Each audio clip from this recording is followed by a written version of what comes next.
তো স্নেহের 2026 সালের নতুন বছরে চতুর্থ শ্রেণীর ছাত্রছাত্রী বন্ধুরা, আশা করি তোমরা সবাই ভালো আছো।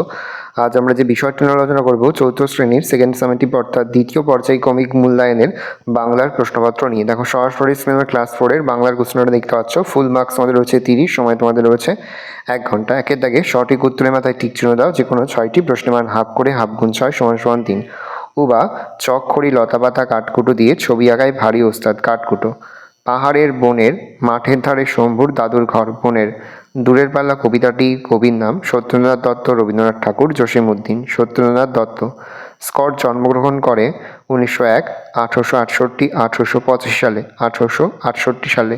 শম্ভুর বয়স 12, 13, 14 বছর। 12। মাটির উঁচু পাথরে দুপাশে নানা উচ্চতার ধানের ক্ষেত, পাটের ক্ষেত, গমের ক্ষেত, পাটের ক্ষেত। গুয়াহাটি থেকে রওনা হতে বেলা বাজলো 11টা, 10টা, 12টা, 11টা। লক্ষ্মী মেয়েটি ধলেশ্বরী, ইছামতি, দামোদর, ইছামতি। পূর্ণবাক্যে উত্তর যে কোনো 8টি। আমাজনের জঙ্গলে কাকে জলের দেবতা বলা হয়েছে? আমাজনের জঙ্গলে বুতোকে জলের দেবতা বলা হয়েছে।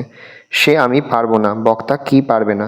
সে আমি পারবো না, বক্তা শম্ভু। সে দাদুর জন্য হাড় ভাঙা পাতা ও মধু আনতে যেতে পারবে না। তার নাকে নলো কিন্তু মাথাটি ন্যাড়া। কে? তার নাকে নলো কিন্তু মাথাটি ন্যাড়া, সেজ পিসিমার মেয়ের। টমবয় শব্দের অর্থ কি? টমবয় শব্দের অর্থ ডান পিঠে বা দুরন্ত ছেলে। জলে লাইগা কে কান্দা কায়দা মরে। জলে লাইগা পঙ্খী জলধি কাইন্দা মরে। কবি সত্যেন্দ্রনাথ দত্ত কী নামে পরিচিত? কবি সত্যেন্দ্রনাথ দত্ত ছন্দের জাদুকর নামে পরিচিত। বালির দেশ কথাটির অর্থ কি? মরুভূমির দেশ। আমার তরী বোঝাই করে দেবে উপহার। কি উপহার দেবে? আমার তরী বোঝাই করে দেবে উপহার। সমুদ্র কবিকে বন্ধু হয়ে তার মানিক রত্ন তরী বোঝাই করে উপহার দেবে। সত্যি চাওয়া কবিতাটি কার লেখা? সত্যি চাওয়া কবিতাটি নরেশ গুপ্ত লেখা। শম্ভু দাদুর জন্য ওষুধ কোথা থেকে আনতে গিয়েছিল? শম্ভু দাদুর জন্য ওষুধ শুশনি পাহাড় থেকে আনতে গিয়েছিল। 1901 সালে দক্ষিণ মেরু অভিযানে স্কটের ব্যবহৃত জাহাজের নাম কি? 1901 সালে দক্ষিণ মেরু অভিযানে স্কটের ব্যবহৃত জাহাজের নাম ডিসকভারি। বাম দিকের সঙ্গে ডান দিক দেখো। পাঠশালা গুরু মশাই। টেরানোভা হচ্ছে জাহাজ, আনাকোন্ডা হচ্ছে আমাজন, ধলেশ্বরী ক্ষেপা নদী। বাক্য রচনা প্রশ্নমান হাফ করে। স্লেজ, স্লেজ গাড়ি হলো কুকুরে টানা গাড়ি। টমবয় সেজ পিসিমার মেয়ে, পাক্কা টমবয়। সন্ধি বিচ্ছেদের শান্ত। দেশযুক্ত অন্তর, স্বাগত সুযুক্ত আগত। ব্যাকুল বিযুক্ত আকুল।